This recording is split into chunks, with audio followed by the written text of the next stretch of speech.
Bueno, pues gracias a Dios hemos llegado al final de la serie El Rapto y hoy vamos a terminar con el capítulo 8, que es el último, y le hemos titulado precisamente El final ha llegado. Y nos vamos a basar en Isaías capítulo 59 hasta el 66, tomando brevemente algunos versículos sobresalientes para nuestro tema. Bueno, antes de comenzar quiero agradecer a todos por sus oraciones. Yo sé que además de la iglesia pues están otras personas invitadas y están todos cordialmente invitados. Con mucho gusto, con mucho amor hacemos esto y queremos decirles que pueden compartirlo con cuantas personas lo deseen. Yo quiero dar gracias a Dios por toda la gente que son estudiosos de las Escrituras, son gentes que han escrito minuciosamente muchas investigaciones, nos han ayudado bastante para comprender las Escrituras y para mí es un privilegio soportar en ellos todo lo que estoy compartiendo. No digo sus nombres porque son muchísimos, pero estoy muy agradecido delante de Dios por todos ellos, mis maestros, los que nos instruyen. Dios los bendiga abundantemente. Y a todos ustedes por la oración con la cual nos soportan. Y también por el grupo de producción que está en la familia Gobea y que también está Julio Soto apoyándonos en este servicio de transmisión. Dios los bendiga a todos. Y a todos los que están en este momento conectados. Vamos a hacer una oración para dar gracias a Dios y pedir su bendición.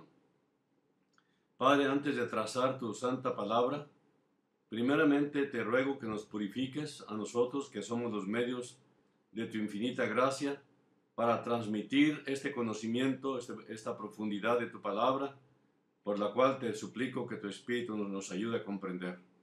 Guíanos pues, Señor, danos gracia, que la unción de tu Espíritu esté en nosotros y que todo lo que hagamos sea bendecido y sancionado por ti.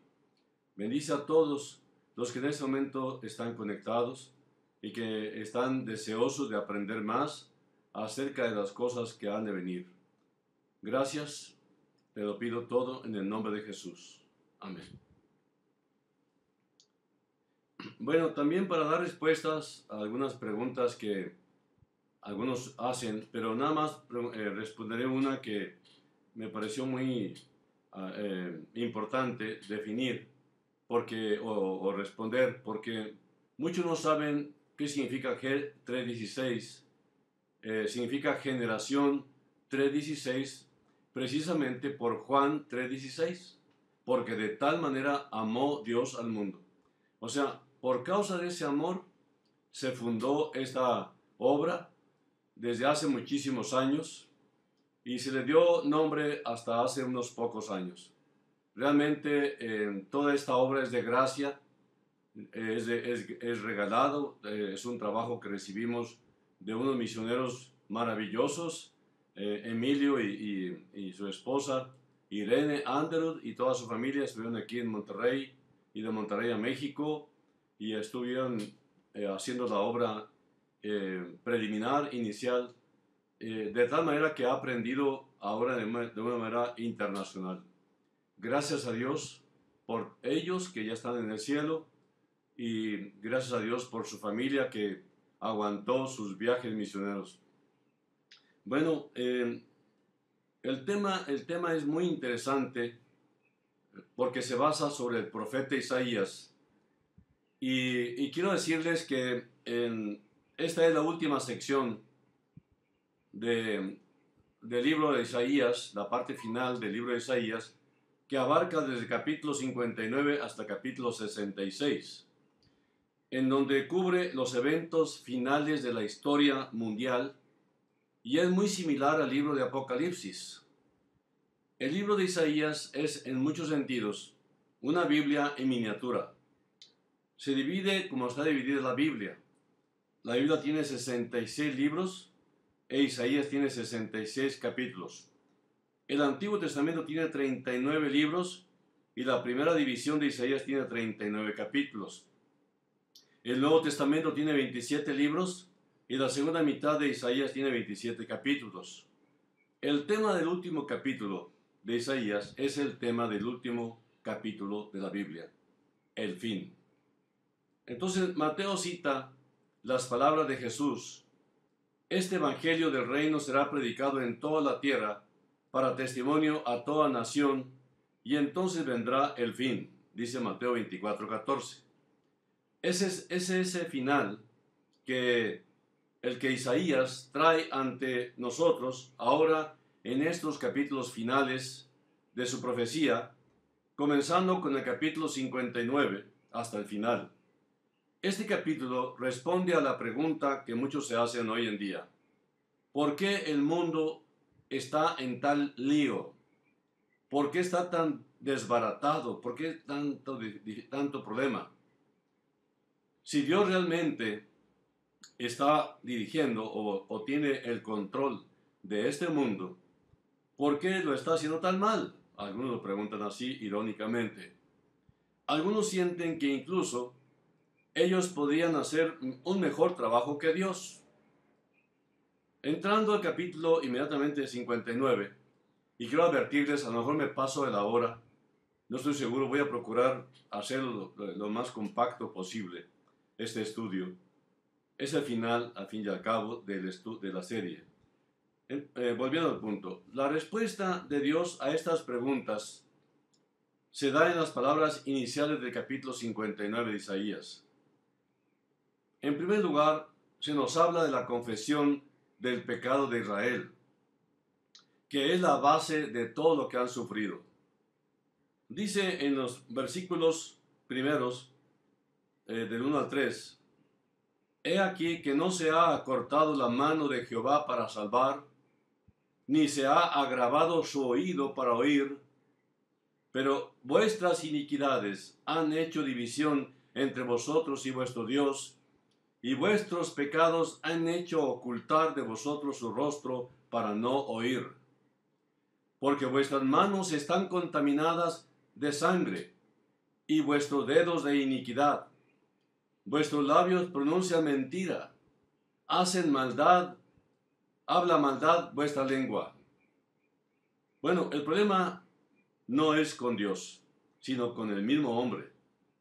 El pasaje continúa describiendo la maldad de Israel, en particular, ya que este capítulo está dirigido especialmente a la nación de Israel.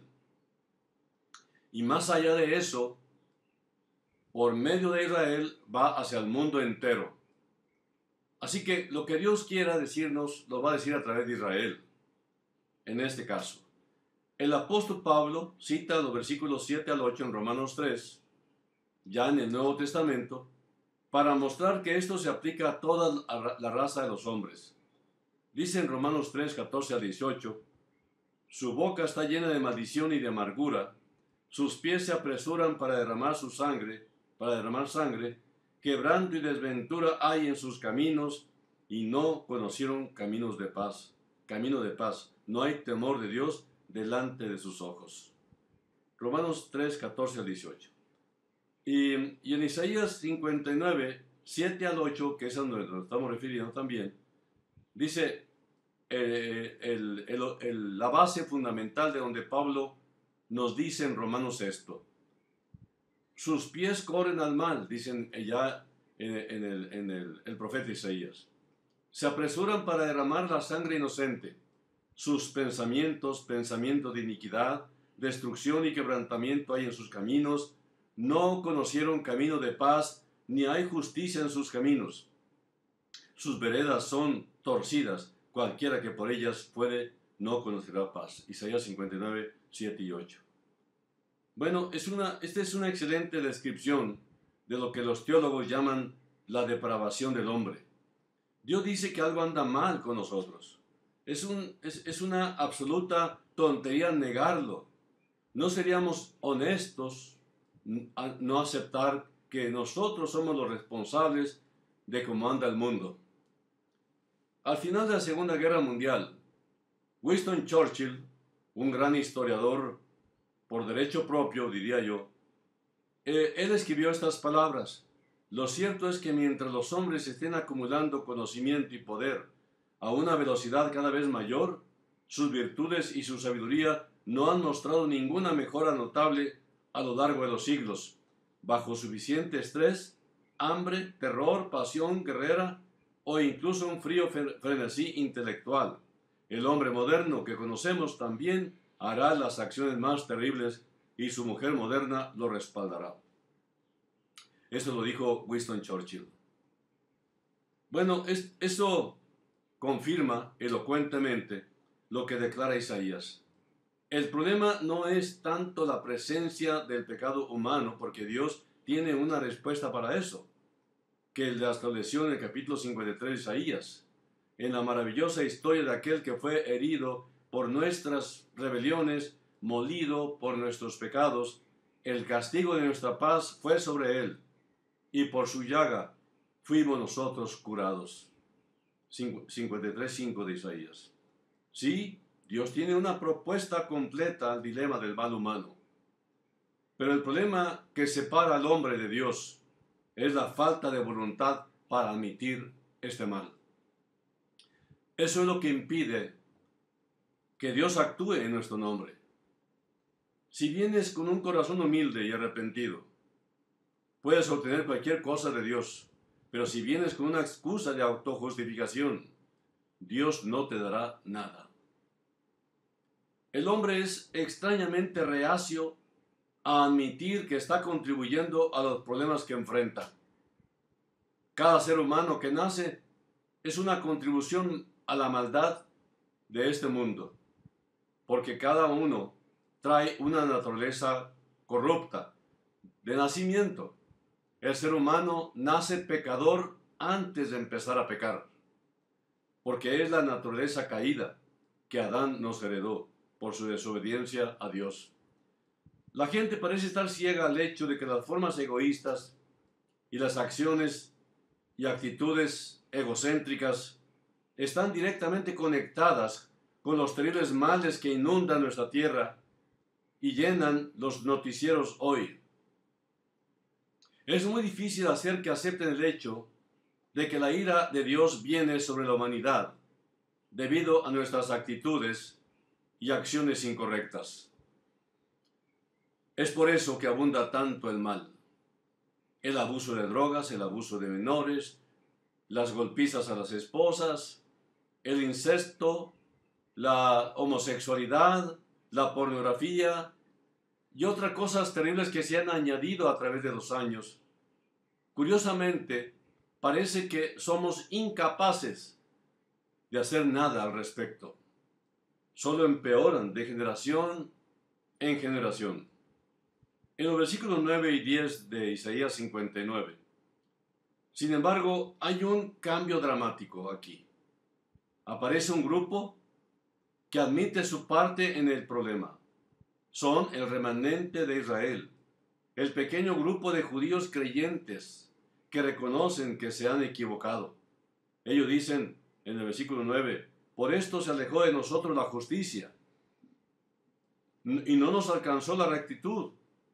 Esperamos luz y he aquí tinieblas, resplandores y andamos en oscuridad. Y añade en el versículo 10, palpamos la pared como ciegos y andamos a tientas como sin ojos. Tropezamos a medianoche como de noche. Estamos en lugares oscuros como muertos. Es una confesión tremenda. Qué extraña ceguera impregna hoy a toda la sociedad humana.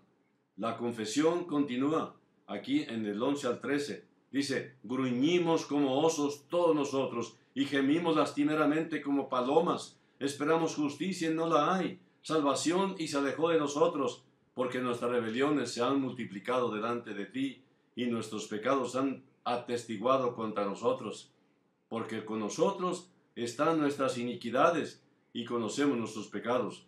El prevaricar y mentir contra Jehová y el apartarse de en pos de nuestro Dios, el hablar calumnia, rebelión, concebir y proferir de corazón palabras de mentira. esto es algo habitual. Y ese es el verdadero problema. Pero qué confesión honesta encontramos aquí. Un reconocimiento total de que el problema es contigo y conmigo. No Dios. Dios no es el responsable. No lo acusemos a Él.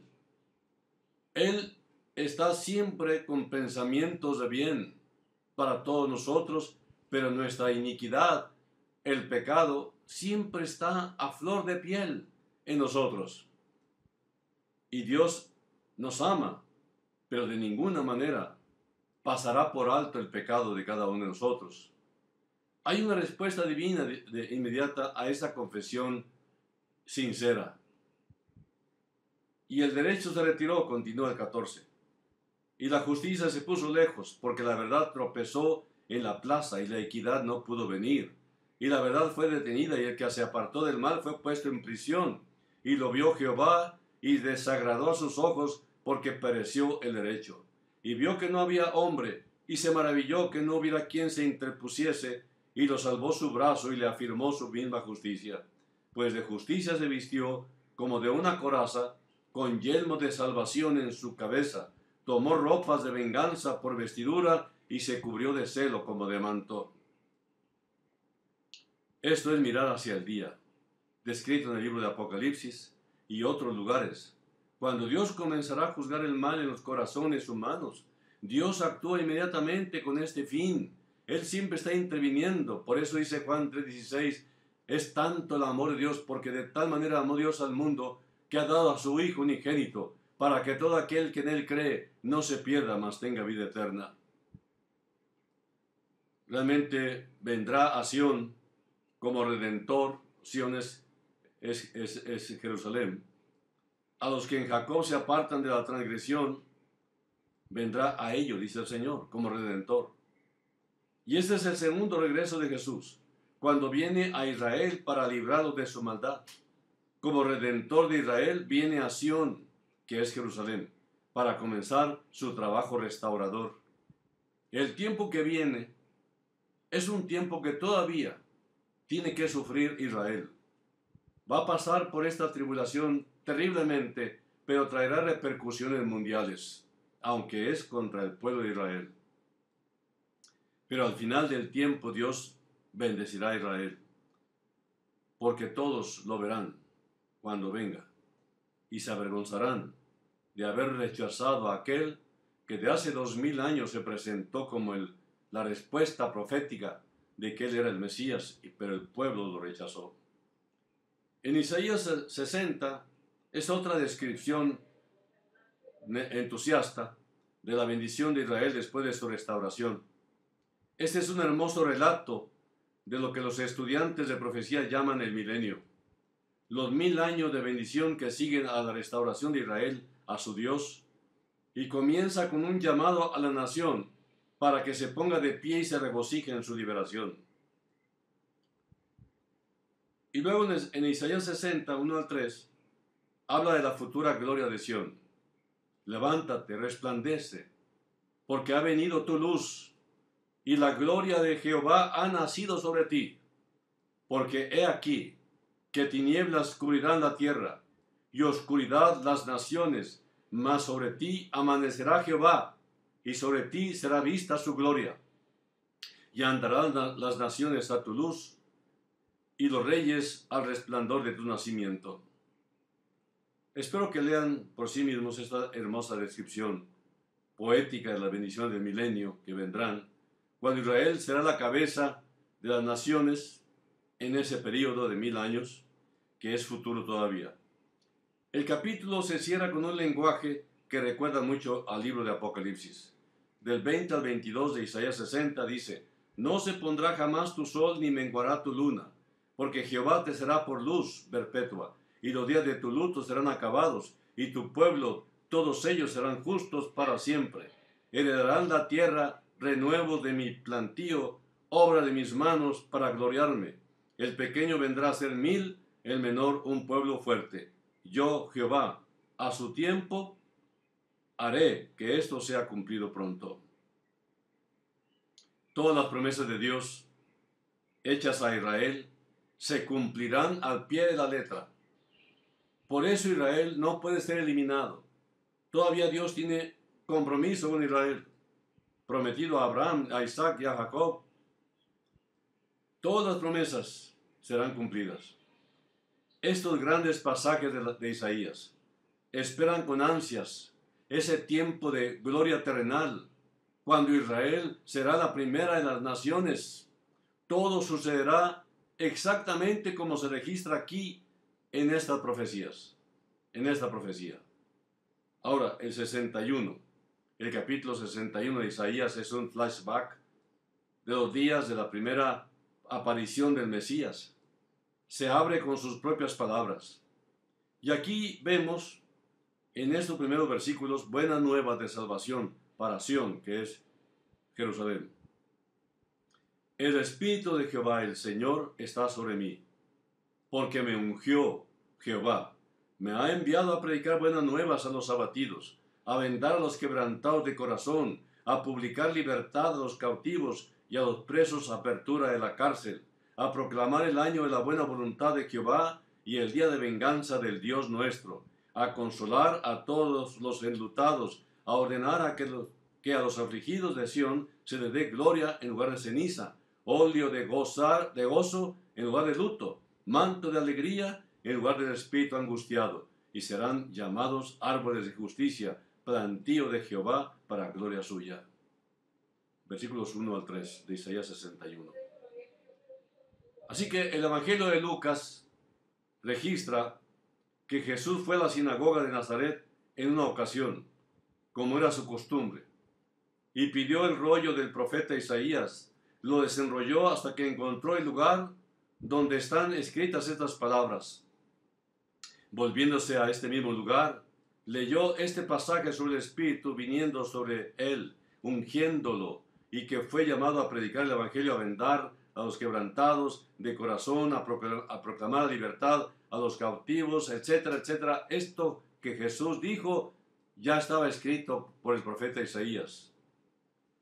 Así que dejó de leer Jesús a la mitad de una oración, y después del punto y coma que sigue a las palabras que vino a predicar el año agradable del Señor, cerró el rollo del profeta Isaías, lo cerró, se lo devolvió al asistente, se sentó y dijo: hoy se ha cumplido esta escritura delante de vosotros. Pero se detuvo porque todavía no era el cumplimiento de lo que venía después, ¿verdad? Porque después dice: y el día de venganza del Dios nuestro, porque lo que viene es el día de la venganza de Dios. Por eso Jesús no terminó diciendo la parte complementaria de este capítulo de Isaías, porque cuando llegó por primera vez, primeramente introdujo el día del favor de Dios, el día en que Dios retiene o deja pendiente el juicio que seguramente viene y que no tarda, en cualquier momento. Esta es la respuesta a la pregunta que la gente hace: ¿por qué Dios no hace algo? La respuesta es simple, muy sencilla.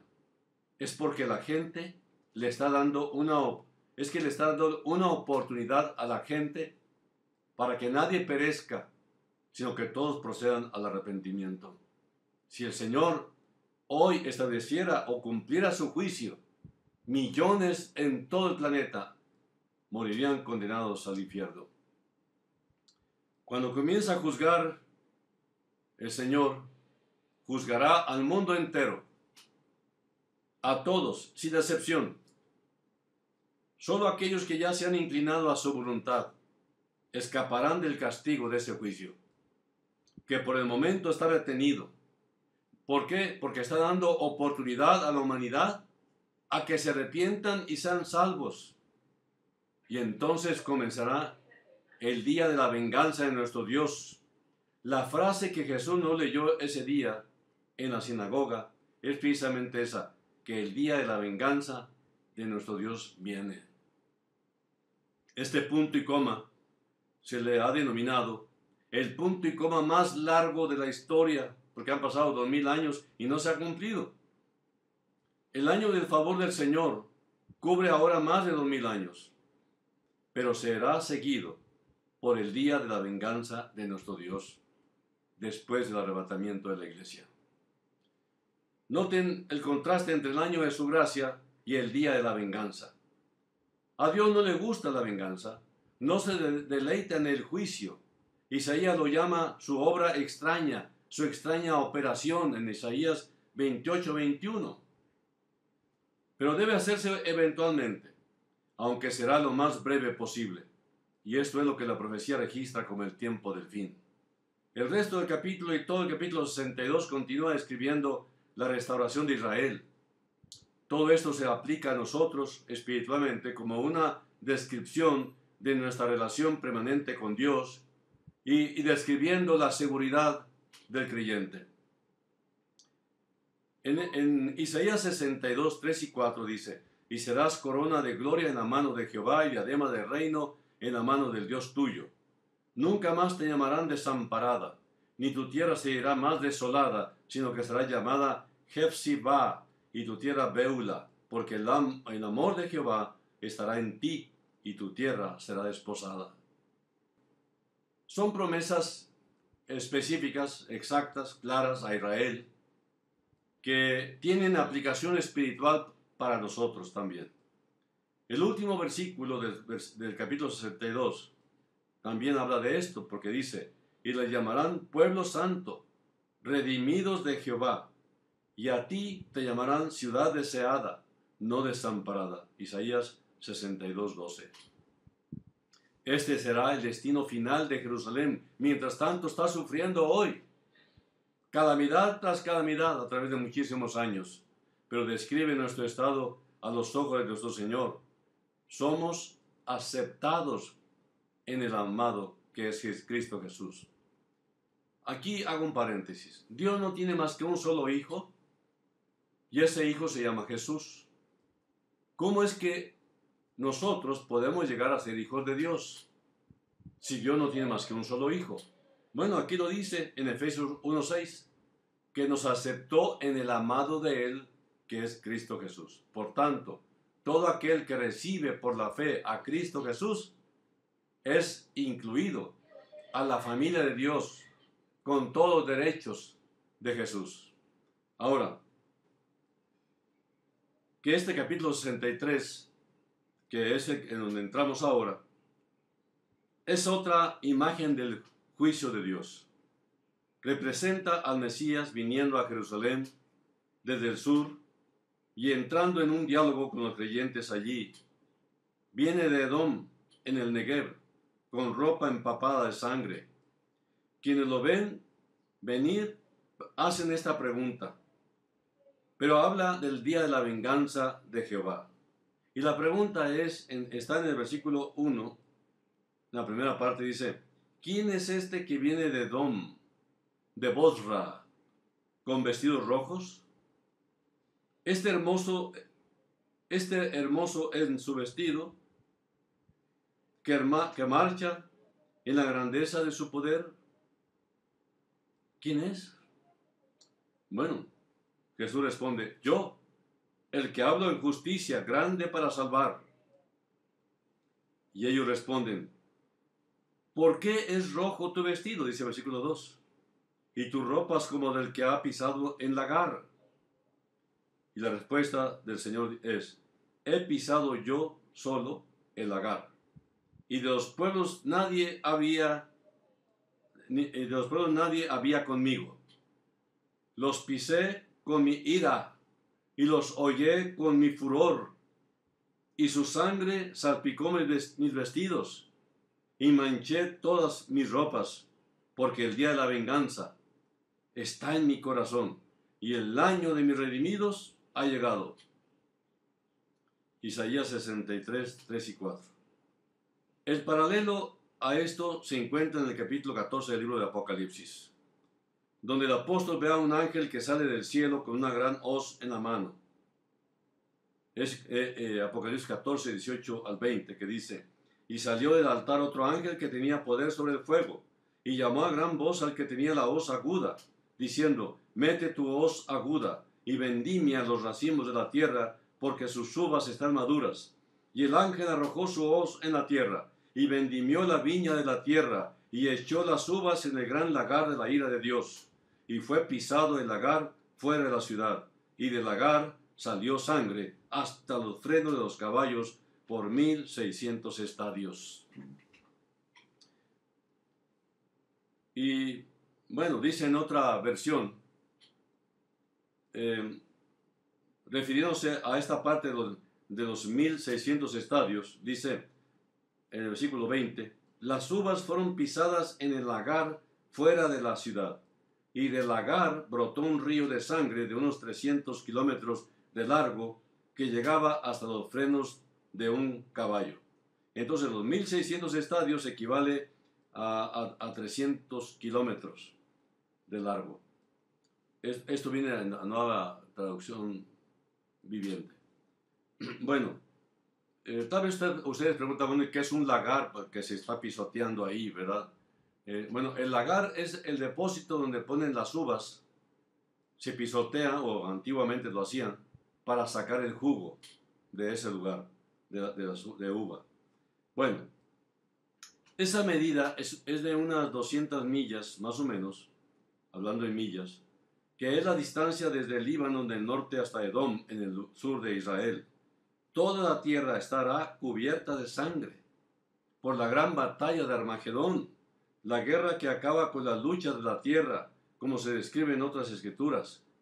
Y este es un cuadro terrible del pisar el lagar. La cosecha siempre trata con los gentiles, mientras que el lagar es siempre una imagen de juicio de Dios sobre Israel. Este será el tiempo de angustia de Jacob que menciona Jeremías. Bueno, realmente es un cuadro muy fuerte, pero es la parte final, que todavía no sucede, pero que está por suceder. Ahora, si tú no creías en lo que ya está cumplido, no vas a creer en lo que está por cumplirse. Así que entiéndelo. Esto es la palabra de Dios. Esto es lo que Dios dice con toda claridad. Y yo sí lo creo, no sé tú. Cada palabra, cada dicho del Señor es algo que se tiene que cumplir. No hay nadie que lo pueda violentar. El cielo y la tierra pasarán, dijo el Señor, pero mis palabras no pasarán hasta que todo se haya cumplido. Como siempre se ha cumplido, y lo poco que falta por cumplirse dentro del plan profético de Dios, sin duda se va a cumplir. En el capítulo 64 es la respuesta del remanente de Israel, los judíos creyentes, y su grito es una oración. Dice el versículo 1 y 2 de Isaías 64. Oh, si rompieses los cielos y descendieras, y a tu presencia se escurriesen los montes, como fuego abrasador de fundiciones, fuego que hace hervir las aguas, para que hicieres notorio tu nombre a tus enemigos, y las naciones temblasen a tu presencia. Están pidiendo juicio a Dios, clamando. Sabemos que esto será terrible, pero es la única manera. Así que ven, Señor, haz tu trabajo. ¿No ha sido este nuestro grito en ocasiones cuando hemos visto las cosas terribles que suceden a nuestro alrededor? Señor, ven y acaba esta terrible escena a cualquier precio, dicen ellos. Esta entonces es la oración del remanente, la súplica ferviente por alivio. La oración surge de la conciencia de la majestad y la singularidad de Dios, ejemplificada en esas palabras del versículo 4 que dice: ni nunca oyeron, ni oídos percibieron, ni ojo ha visto a Dios fuera de ti, que hiciese por él, que en él por el que en él espera. Bueno, Pablo cita estos versículos también en 1 Corintios 2, 9 y 10, diciendo que estas cosas no reveladas nos han sido reveladas por el Espíritu Santo.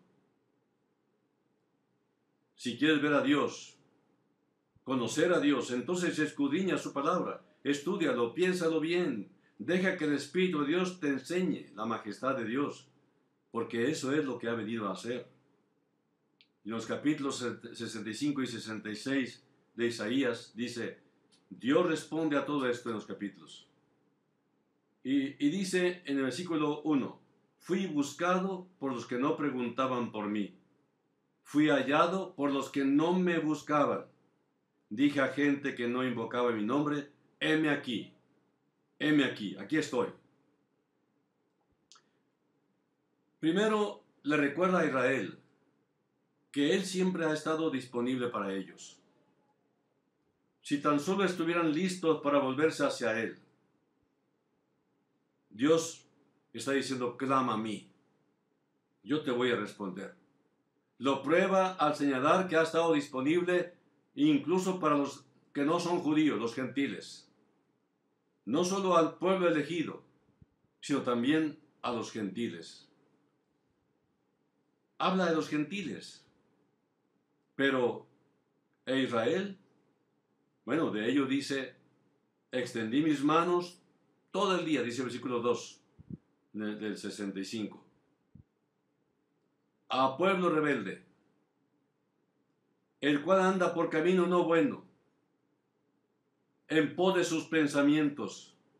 Versículo 3. Pueblo que en mi rostro me provoca de continuo a ira. Son idólatras, idólatras que siguen a otros dioses. Y eso es lo que les pasa, más que eso. Y continúan en el versículo 5, que dicen, estate en tu lugar, no te acerques a mí, porque soy más santo que tú. Literalmente las palabras son, soy más santo que tú. De aquí es de donde viene esta frase. Si hay algún pecado en la Biblia que se clasifica como peor que cualquier otro pecado, es el pecado de la justicia propia. Ese es el pecado de Israel, orgullo. También es el pecado de la iglesia, orgullo. Como los fariseos religiosos, a menudo nos cubrimos con nuestras vestiduras y gritamos, nunca haríamos eso. Hay gente que dice, si yo hubiera vivido en el tiempo de Jesús, yo no lo trataría así. Estás equivocado. Tenemos la misma naturaleza de esa gente. Igual. Porque nosotros no tenemos esa naturaleza que quiera a Dios en forma natural. Al contrario. Hemos por años rechazado cualquier insinuación de su palabra, cualquier acercamiento al arrepentimiento, siempre lo rechazamos. Por eso cada creyente es un milagro, porque es un pecador convertido en cristiano. Así que recuerden que las palabras más duras de Jesús fueron pronunciadas contra la justicia propia de los fariseos.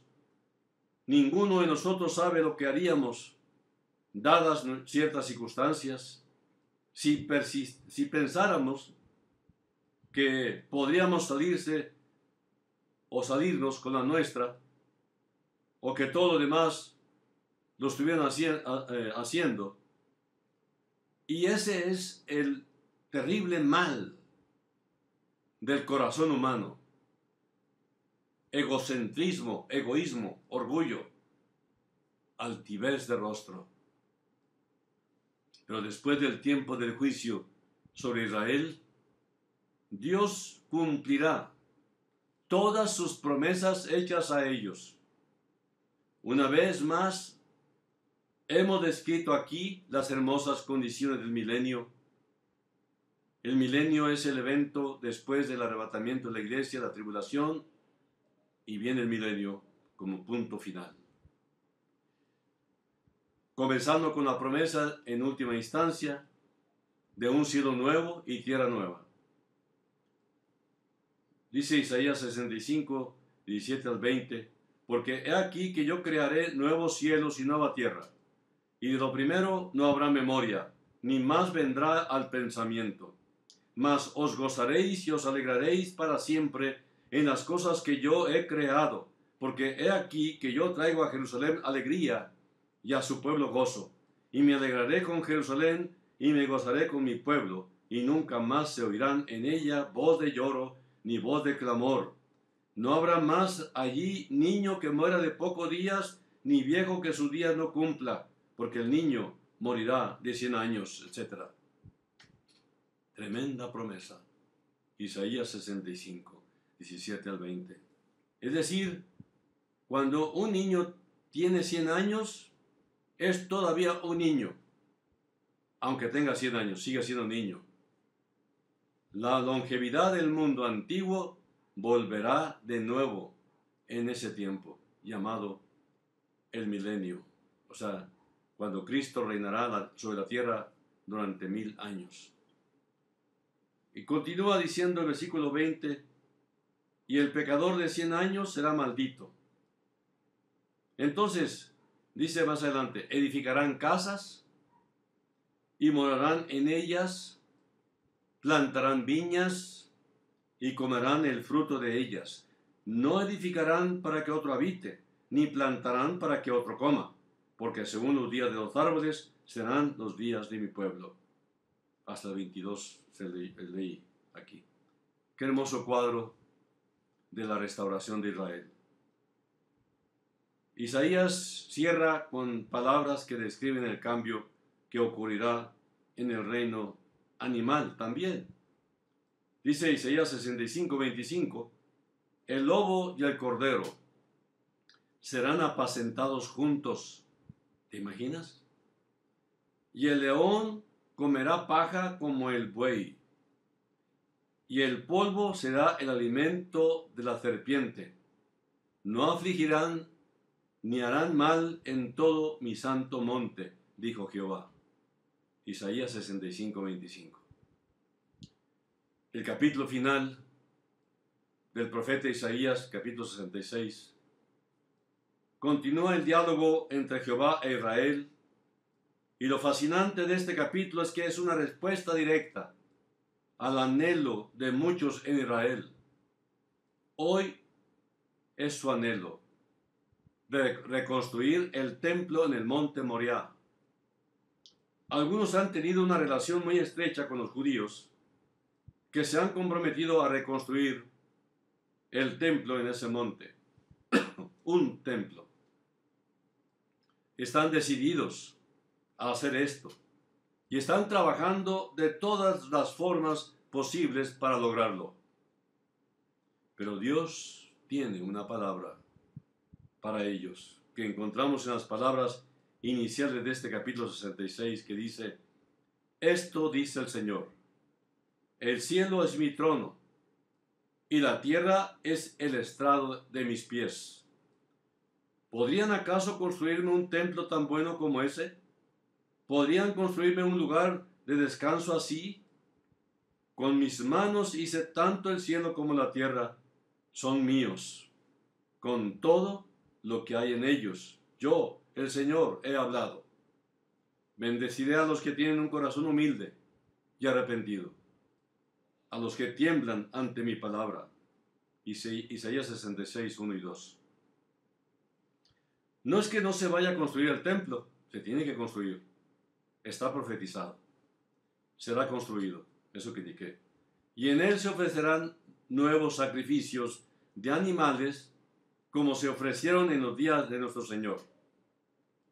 Pero Dios está diciendo que todos estos sacrificios son inútiles, serán inútiles. Si no está guardado en el corazón, es inútil.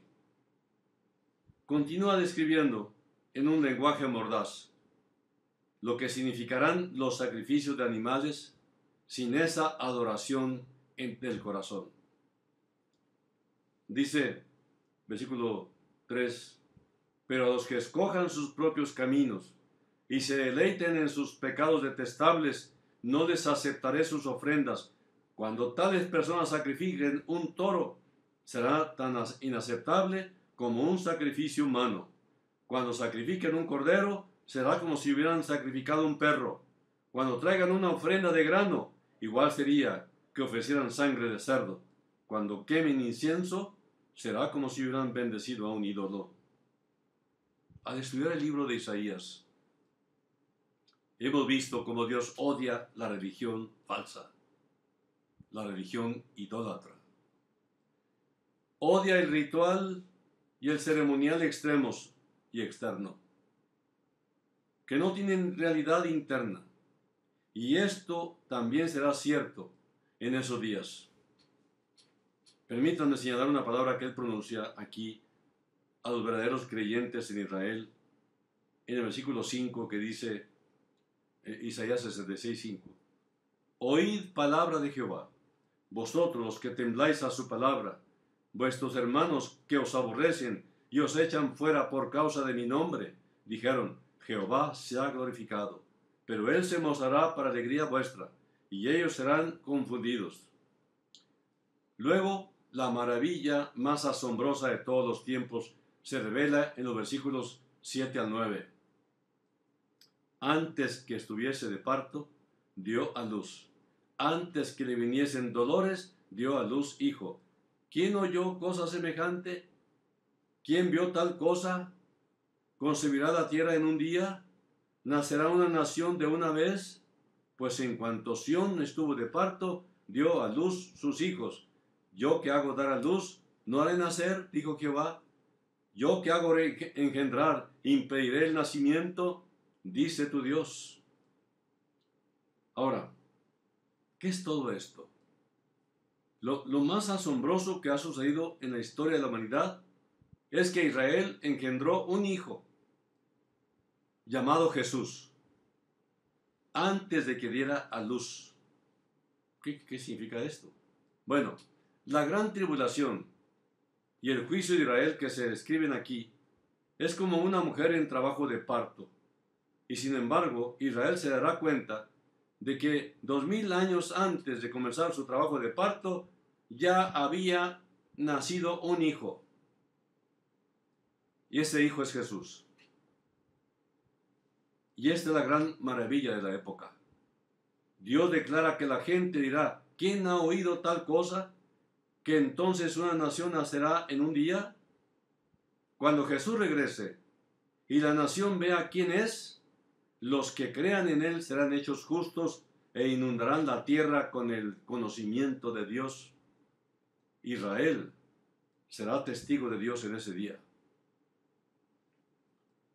Los versículos finales son una descripción final de la restauración de esa nación y prometen de nuevo los cielos nuevos y la tierra nueva, aún por venir.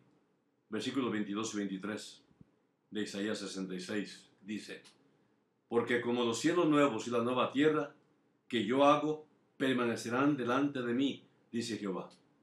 Así permanecerá vuestra descendencia y vuestro nombre. Y de mes en mes y de día de reposo en día de reposo vendrán todos a adorar delante de mí, dijo Jehová. Esta es una escena milenial. Incluso durante esos momentos en que todas las naciones, guiadas por Israel, subirán a Jerusalén para adorar, Dios les habrá proporcionado un monumento, recordándoles el costo de la desobediencia y el terrible destino de la incredulidad. En el versículo 24 dice, y saldrán y verán los cadáveres de los hombres que se rebelaron contra mí, porque su gusano nunca morirá, ni su fuego se apagará, y serán abominables a todo hombre. Entonces, la gran profecía llega a su fin.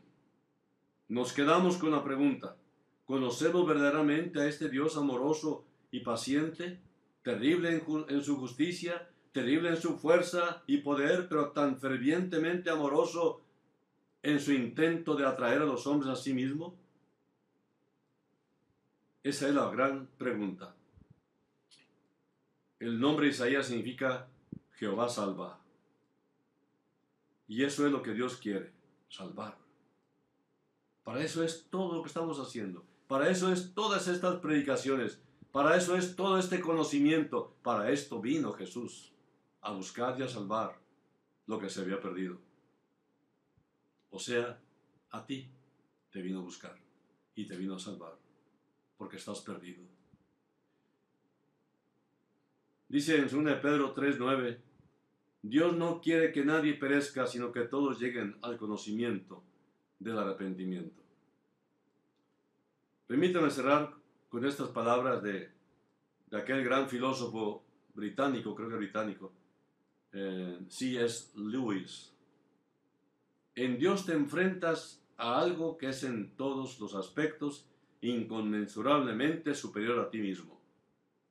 A menos que conozcas a Dios como eso, y por lo tanto no te conozcas a ti mismo como nada en comparación, no conoces a Dios en absoluto. Mientras estés orgulloso, no podrás conocer a Dios. Un hombre orgulloso siempre desprecia las cosas y las personas, y por supuesto, mientras mires hacia abajo, no podrás ver algo que esté por encima de ti. Este hombre era un ateo, un incrédulo, y acabó entregándole su corazón a Cristo Jesús. Y él dice, si tu autosuficiencia predomina, nunca conocerás a Dios. Tienes que saber tus limitaciones, tienes que saber tu mente finita, pequeña, que no satisface ni a tu propia persona.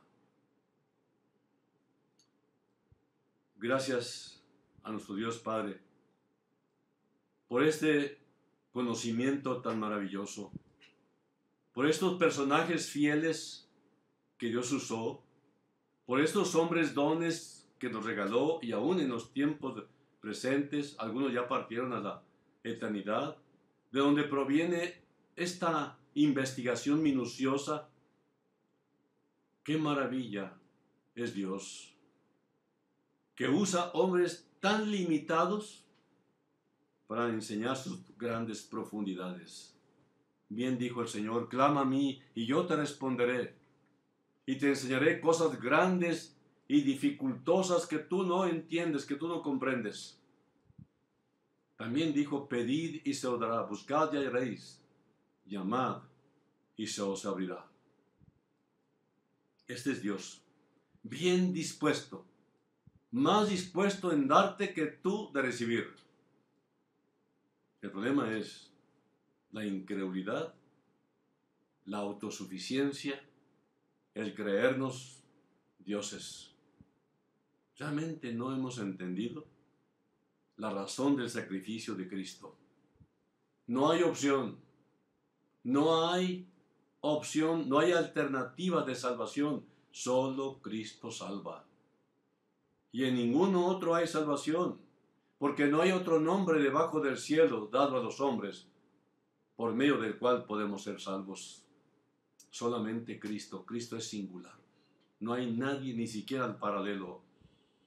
Él es suficiente para salvar. Él es único. No le busques por otro lado. Ninguno ha dado su vida para salvación de los pecadores. Cristo, su sangre, es suficiente. Él es suficiente. No hay nadie más. Por esta razón insistimos tanto de que le entregues de una vez por todas a Cristo Jesús. Y llegamos al final de esta serie, hablando del rapto, hablando del arrebatamiento de la iglesia que va a recoger el Señor. Pero la iglesia que va a recoger el Señor está esperando incluirte a ti. Por eso tarda el Señor, pero no tarda voluntariamente, sino que quiere que tú te incorpores. Ustedes recuerdan el arca de Noé. Nadie creyó en Noé. 120 años estuvo predicándoles a aquella humanidad existente. Viene juicio de Dios, viene un diluvio de parte de Dios. Arrepiéntanse, entren al arca. El arca representa a Cristo Jesús. Y mucha gente dijo, está loco Noé. En aquel tiempo no llovía de arriba para abajo, según creo, según sé. Así que dice la palabra que de la superficie de la tierra se levantaba un vapor para regar las plantas y los árboles. Así que el punto es que la gente sigue pensando que no va a suceder nada. Viene un tiempo de venganza de Dios. Viene el juicio de Dios. Pero mientras tarde está permitiéndole a los pecadores que se arrepientan y sean salvos para entrar a esa feliz iglesia que va a recoger, tan atribulada por siglos, que no va a entrar a la tribulación mayor que viene. La iglesia de hoy, la iglesia de los creyentes, realmente es la que será arrebatada. Jesús dijo que Él es el Salvador. Y no queréis venir a mí para ser salvos. Venid a mí todos los que estáis trabajados y cargados, y yo os haré descansar. Cristo quiere que eches sobre Él ese peso que te ha traído tan angustiado por tantos años y hasta te ha enfermado también. ¿Quieres salud mental? ¿Quieres salud física? ¿Quieres salud espiritual? Entrégale el corazón a Cristo y Él se encargará de tu vida a partir de hoy. Vamos a orar. Dios, gracias por estos momentos maravillosos de conocimiento. Que la gracia de nuestro Señor Jesucristo, el amor de Dios Padre y el amor y el conocimiento de nuestro Señor Jesucristo, todas estas bendiciones las queremos para todo aquel que clama a ti en este momento.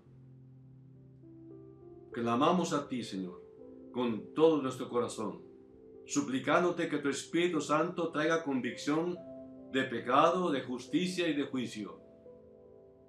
Que no se pierdan esta oportunidad nuestros queridos oyentes y aquella gente que está presencialmente, aunque virtual. Te pido, Señor, que hagas el milagro de la conversión. Salva sus almas, líbralos de la condenación eterna. Ayúdalos a creer, ayúdalos a entregarse. Dile, por favor, mi amigo, dile a Jesús que estás arrepentido de vivir una vida sin Él. Ábrele la puerta de tu corazón porque está tocándote una vez más y te dice, he aquí yo estoy a la puerta. Ábrele la puerta. Él quiere entrar y Él quiere gozar una íntima comunión contigo. No te está invitando a que tengas otra religión. Dios no ama la religión. Dios ama a Jesús, porque Él es el que murió por mí. Te entrego mi corazón, Jesús. Te amo. Gracias. Amén. En verdad, necesitamos pedir al Señor que nos ayude a ajustar nuestras vidas en consecuencia, a presentarnos ante Él humildes y contristados, o sea, tristes por el pecado pasado. Pero si hoy lo entregamos, hoy Dios promete que eres una nueva criatura y que nunca se acordará de tus pecados y de tus transgresiones. Y todo esto se lo pedimos solamente en el nombre de Jesús. ¿Por qué en el nombre de Jesús? Porque es el único nombre por medio del cual tendremos las peticiones que hagamos al Señor. Él nos ama de tal manera que entregó a su propio Hijo. Amigos, es todo por hoy. Esperamos con otra nueva serie el próximo domingo, con el favor de Dios. Dios les bendiga. Cuídense mucho, por favor. Síganse protegiendo de estas enfermedades. Hagan todo lo posible para mantenerse a sana distancia. Dios les bendiga. Cuídense mucho. Hasta luego.